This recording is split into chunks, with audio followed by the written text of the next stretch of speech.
Can India really become a world leader, in the coming years? Yeah. Some Indian politicians seem to think so, but we're here to do a little fact check. It's a big claim, for sure. Yeah.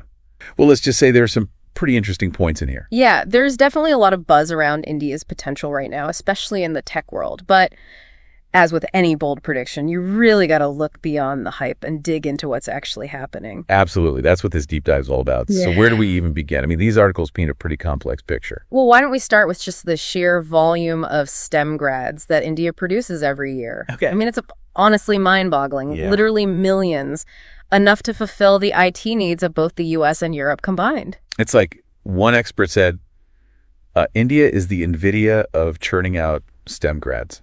Kind of a funny image, huh? Yeah. But then you see that India itself has over 100,000 IT job openings that it can't fill. So something's not adding up there. Yeah, that's where the first crack in this whole Vishwa Guru thing starts to show, right? I mean, we've got this massive talent pool, but a shocking report states that only 5.5% of Indian engineers actually have even basic programming skills. Wow. That's not a great ratio. It's like having a pantry full of ingredients, but only knowing how to make toast. Exactly. You've got all this potential, but it's not translating into actual usable skills. Right. And it makes you wonder, what's going on in the education system? Is it the curriculum? Are the students not getting enough practical training? I mean, there's one anecdote from a Redditor in here whose cousin is a CS student in India, and apparently he tried to solve a coding problem by feeding thousands of lines of JSON data into ChatGPT instead of just writing a few lines of JavaScript. Oh, no. Not exactly the ingenuity we associate with a future world leader, is it? Not really, no. It really highlights this potential over-reliance on shortcuts and a lack of fundamental problem-solving skills. So it's quantity over quality when it comes to STEM grads. Yeah. But maybe the education system is adapting. I mean, there's a whole section in here about new specialized engineering programs popping up all over India. Yeah, you're right. There are a lot of these programs with, fancy names like PGPs in AI or crash courses in ML, and they're definitely attracting students who are eager to, jump on that tech bandwagon. But here's the catch. A lot of these grads are finding themselves ineligible for further education or even government jobs. Their qualifications don't actually meet the traditional criteria. So they're stuck in this weird educational limbo. They've got these super specialized degrees, but they can't actually use them to, take the next step in their careers. Exactly. And it raises a really interesting question. Are these universities just prioritizing filling seats and capitalizing on the latest tech trends rather than genuinely equipping students for the real job market? It's like setting up a lemonade stand in the middle of the desert. That's right. You got lemonade, but is anyone going to buy it? Exactly. And it makes you wonder if this focus on specialized, trendy programs is actually contributing to the skills gap that we talked about earlier. Okay. So we've got a potential problem with the education system, but what about the companies themselves? Are they actually embracing the tools and technologies that are supposedly going to make India a tech leader? Well, that's where things get even more interesting. Oh. There's this whole section about AI integration or the lack thereof in the Indian IT industry. Yeah. On one hand, you've got all these companies pushing for AI adoption, promoting themselves as AI first and all that. Right. But then you dig a little deeper and you realize they're not actually using it themselves? Exactly. Wow. It's like buying a top-of-the-line sports car and refusing to take it out of the garage. Apparently, a lot of firms are actively discouraging or even banning the use of basic AI coding tools by their employees. Why? They cite privacy concerns. It's like they're afraid of their own shadow. It really is. They want the benefits of AI, but they're not willing to actually embrace the technology that makes it possible. It's such a fascinating contradiction, isn't it? And it makes you wonder, are these companies truly committed to innovation, or are they just paying lip service to the whole AI trend to appease investors and clients? It's giving me serious metaverse flashbacks, all that hype about virtual worlds without much substance behind it. Yeah. Are we seeing a repeat of that here? That's a legitimate concern for sure. And it leads us to the next big question. Even if companies are providing AI training, is it actually enough? Are they really equipping their workforce with the skills to develop and implement real AI solutions? Or are they just checking a box? Yeah. Just saying, hey, look, we're doing AI training without actually changing anything. That's the question. One developer put it rather cynically. He said, wake me up when companies start hiring clueless modern developers. who only know how to use AI tools and can't actually code. Ouch. That's a pretty harsh assessment. It is, but it really does highlight this fear that we're moving towards a future where developers just become, glorified prompt engineers reliant on AI tools without actually understanding the underlying principles. So we're seeing some potential red flags here. Yeah. A disconnect between education and the needs of the industry. Companies are hesitant to fully embrace AI, and a workforce that might be ill-equipped for the future of tech. It's not exactly painting a rosy picture of India's Vishwa Guru aspirations, is it? It's certainly a mixed bag. I mean, we have the talent, the ambition, a growing tech sector, but there are some serious structural and cultural challenges that really need to be addressed if India wants to be more than just a follower in this global tech landscape. Okay, so maybe the Vishwa Guru dream isn't quite a reality yet. Yeah. But these articles also highlight some really fascinating aspects of Indian work culture that might play a role in this whole equation. Oh, definitely. And that's where things get really interesting. The articles talk about this really fascinating paradox. Indian IT engineers are known for their incredible dedication, their long hours. I mean, sometimes they even go to extreme lengths to prove it. Wait, what do you mean by extreme lengths? Give me the juicy details. Well, one story that went viral involved this WhatsApp bot. It was programmed to automatically respond to a CEO's late-night messages, making it seem like the engineer was working around the clock. Oh my gosh. We don't talk about dedication, or is it desperation? Hard to say. Wow. It's hilarious, but also terrifying. It says a lot about the pressure to deliver, even if it means, faking it. That's both impressive and kind of sad, isn't it? Yeah. It speaks volumes about this pressure to always be on. Doesn't it? And it raises some important questions. Is this kind of intense pressure actually good for real innovation, or does it just stifle creativity and lead to burnout? Yeah. It's like trying to sprint a marathon. You might make some initial progress, but it's just not sustainable in the long run. That's a great analogy. And I think this question of work culture really deserves a deeper look. It might hold some clues as to why India, despite its immense potential, is struggling to, really reach its full potential as a global tech leader. This whole thing about engineers faking being online with bots, it's funny, but it's also kind of a canary in the coal mine, don't you think? Yeah, definitely dark humor, right? Yeah. On the one hand, you got to admire the resourcefulness. But it also kind of points to this intense pressure to be always on, which, that's not exactly a recipe for groundbreaking innovation. Exactly. It makes you wonder, if this is the kind of work culture that prevails, can India really foster the kind of, creative risk-taking environment that's needed to become a true tech leader? It seems like there's a risk of getting stuck in this cycle of coding and outsourcing without ever really taking that leap toward, creating something truly new. Yeah, like instead of churning out lines of code for clients, what if Indian IT firms started asking, what if we disrupted the industry? What if we built the next big thing? That's the kind of mindset that leads to Vishwa Guru status, right? Precisely. There's a real danger of getting too comfortable with that, code monkey role, as those developers put it. But AI is changing the game entirely. If machines can start generating code, what happens to all those coders?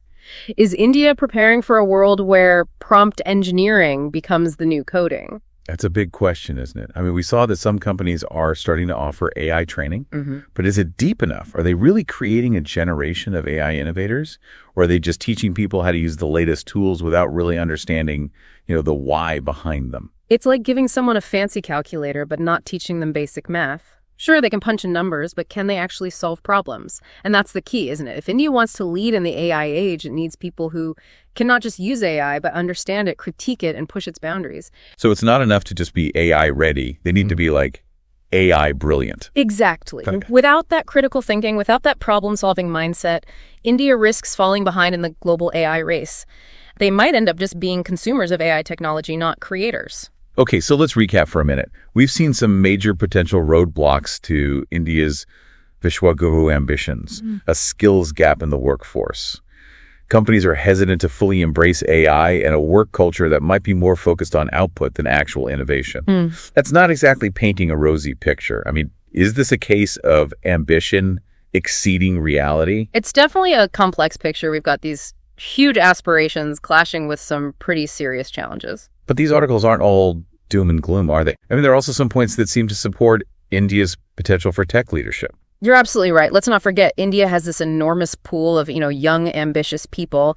Even if there's a skills gap right now, that's still a huge amount of raw potential just waiting to be unlocked. It's true. And it seems like there's a growing awareness that things need to change. There's a lot of talk about upskilling the workforce, fostering a more entrepreneurial spirit, attracting investment in deep tech.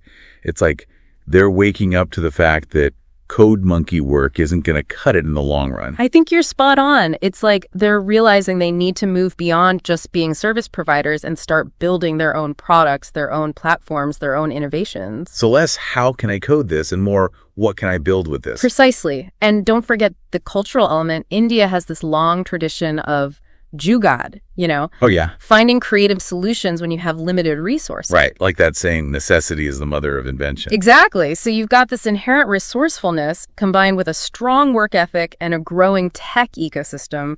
That's a pretty potent mix. So maybe there's hope for the Vishwa Guru dream after all. It's not just a pipe dream. I wouldn't say it's a guarantee, but the potential is definitely there. It all comes down to whether India can really leverage its strengths, overcome its weaknesses, and create an environment that truly fosters innovation. So it's like they're at a crossroads. They can stick to the familiar path, keep churning out code, and be content with being followers, or they can take a risk, embrace the unknown, and potentially become leaders in the global tech arena. Exactly. And that's where the individual comes in. We've talked about all these systemic issues, education companies, but what about those millions of STEM grads entering the workforce? Are they just cogs in the machine, or can they be agents of change? Yeah. What advice would you give them? Knowing what we know now, how can they position themselves to not just survive, but thrive in this rapidly changing tech landscape? That's a great question. My advice would be, don't just be a code monkey, be a problem solver. Be curious. Be the one asking, what if?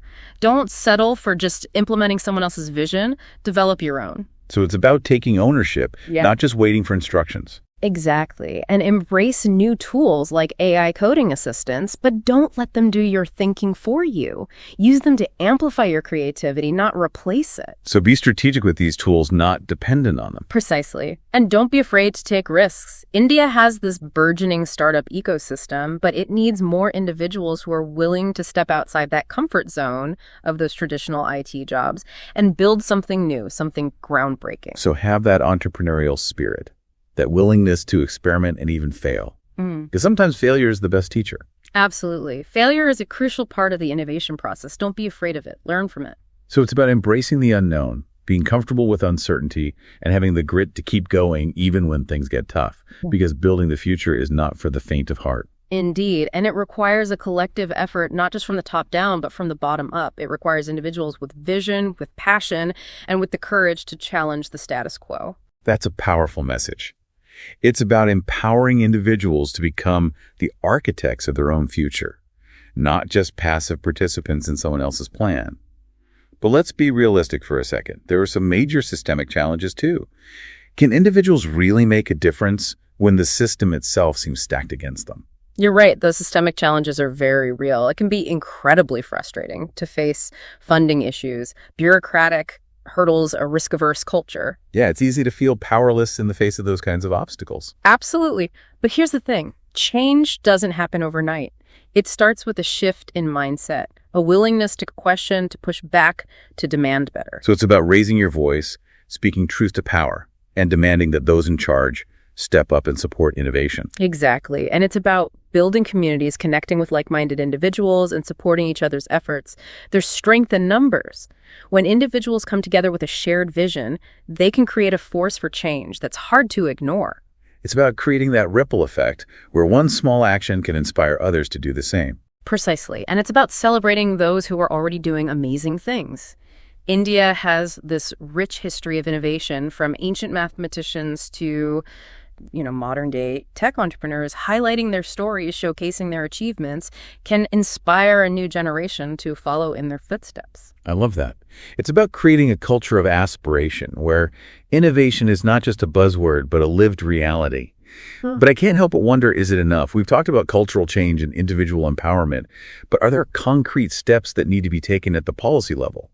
Do we need a government-led initiative to really kickstart India's journey towards tech leadership? That's a complex question, and there's no simple answer. Government support can certainly play a role, but it's not a magic bullet. It's about creating an ecosystem that fosters innovation, not just throwing money at the problem. Right, because throwing money at a problem rarely solves it. It's about strategic investment, creating the right infrastructure, the right incentives, the right regulatory environment. It's about laying the groundwork for innovation to flourish. Exactly. It's about creating a level playing field where startups can thrive, where researchers have the resources they need to pursue groundbreaking work, where individuals are empowered to take risks and build something new. So it's about creating that fertile ground where the seeds of innovation can take root and grow. Precisely. And it's about learning from others, from countries that have successfully built thriving tech ecosystems. It's about studying their models, adapting them to the Indian context, and forging partnerships that can accelerate growth. So being a student of the world, learning from the best, and building on that knowledge to create something uniquely Indian. Exactly. It's about recognizing that the path to global leadership is not a solo journey. It requires collaboration, openness, and a willingness to learn from others. So less India against the world and more India with the world. Precisely, it's about building bridges, not walls. It's about recognizing that in this interconnected world of technology, collaboration is key. So if India truly wants to be a Vishwa Guru, it needs to be a leader that others want to follow, not fear or resent.